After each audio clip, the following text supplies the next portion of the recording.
talking football with the fellas. Special guest Christian Dyer of Metro New York in the building. Of course, Miami Mike, RIC in the place to be. Hanging out at the 72 Club. Come on down. Miami Mike Sports Zone, East Hanover, New Jersey. And fellas, we just got done with the Battle of Jersey. Giants, Jets, all kinds of battles in this building this past Sunday. And now the Jets here trying to keep up with the Chiefs and the Steelers, a couple other teams in the mix here, gentlemen. Tennessee Titans not to be overlooked. We saw Marcus Mariota have a little triple-double of his own yesterday. He's playing really good football. And Christian, let's get it from you. You got your finger on the pulse with the Jets. We talked about it before with the Brandon Marshall, Fitzpatrick connection. Of course, Christian Ivory running a career best year. Yeah, Chris Ivory, after a whole bunch of struggles that he's had. I mean, middle of the year, the quadricep injury, the hamstring injury, kind of slowing him down. This is probably the most violent runner in the NFL right now, considering everything that's been going on with Marshall. Right. Incredibly hard to take down. Thrives on contact. I mean, this guy puts his shoulder pads down. Strong. And it's something to see. It's ferocious. It's violent. He just seems to create that. Better hold that ball low. It has better hold on to that ball. In a league where it's become almost 60% passing, it's refreshing to see that you can still win. You know, this is what Rex originally brought to the Jets, was that ground and pound. Sure. And Fitzpatrick, I think, is maybe carving out a little home here. Journeyman previously seems to have found a home here in New York, and you know, Brandon Marshall, time and again, saying, you know, he just sees things that even the coaches don't see. Of course, coming out of Harvard, I think he's the only person ever to have a perfect score on the Wonderlic test. So I think the Jets maybe have the future quarterback right here in their own backyard. Certainly, and the way he runs that play action too, which sets up the pass. But the Jets are actually doing something interesting. They're using the pass to set up the run. Teams were stacking the box. Now they've kind of flipped the offensive score just a little bit. It's intriguing. And Fitzpatrick, having played in that Chan Gailey offense before, in Buffalo, put up a lot of good numbers right there. If things go as projected, Ryan Fitzpatrick in his first year with the Jets, fourth best passing season in New York Jets history.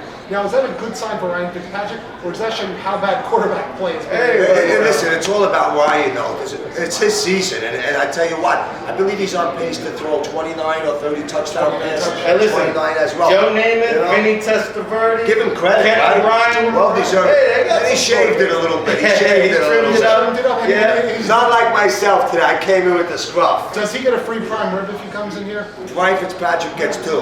All right. Come on down, Ryan. You heard it. You got good an enough open for an invite. offensive lineman to be invited as well. That's right. You heard it right here. Christian, you passed that message to your beat writers and all your friends at the Jets. Now, fellas, real quick on the Tennessee side, I mean, you know, they might be picking very high at the drafting him, but we spoke about it. Marcus Mariota this past week, really impressing, as well as Jameis Winston. Two guys that figured maybe one guy might be a franchise quarterback. Looks like two. Real quick, just to wrap up the Titans, bang for the buck.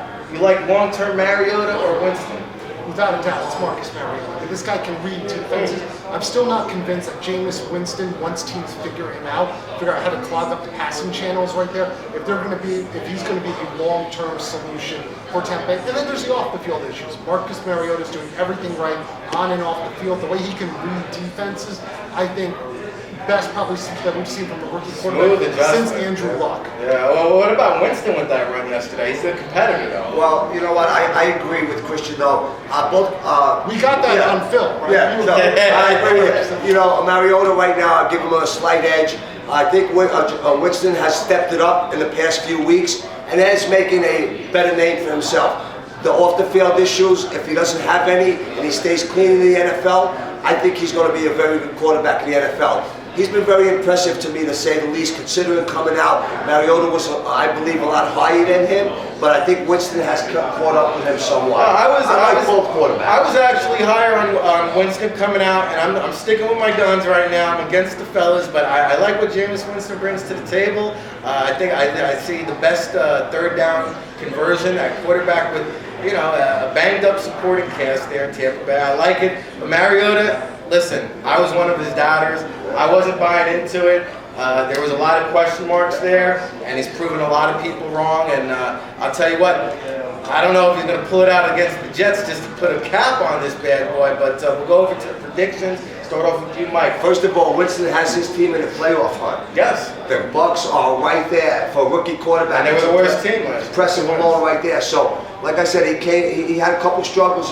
His first pass was an interception, I believe, and for a touchdown. Yeah, pick six. Yeah, pick six. And, since then, after the first few weeks, he has really stepped it up. Running, passing, reading defenses, getting the job done. Prediction. Jets hosting Tennessee. It's a Jets weekend coming up again. The Jets are playing well. They're running the ball. Tennessee's not going to be able to stop them. I like the Jets this week. Big game for the playoff picture. Tremendous pass defense over the Tennessee Titans came into this weekend. Top 6 pass defense overall. It's going to be closer than a lot of Jets fans think, but this is going to be one of those 21-17 games. And Tampa Bay does not make the playoffs. Winston doesn't have the crab legs to stand up. There you have it. But he's got him in the hunt. He's got him in the mix. If you're in the hunt, as a fan, you're happy. He's got him in the fishbowl, and that's Christian Dyer, Metro New York. You can catch him all week long. Maybe we'll have a report later in the week on whether or not Darrelle Revis will play. Another thing to watch out for this game, of course, Miami Mike always hosting us here at the 72 Club. RIC in the place to be. Keeping it moving, keeping it grooving.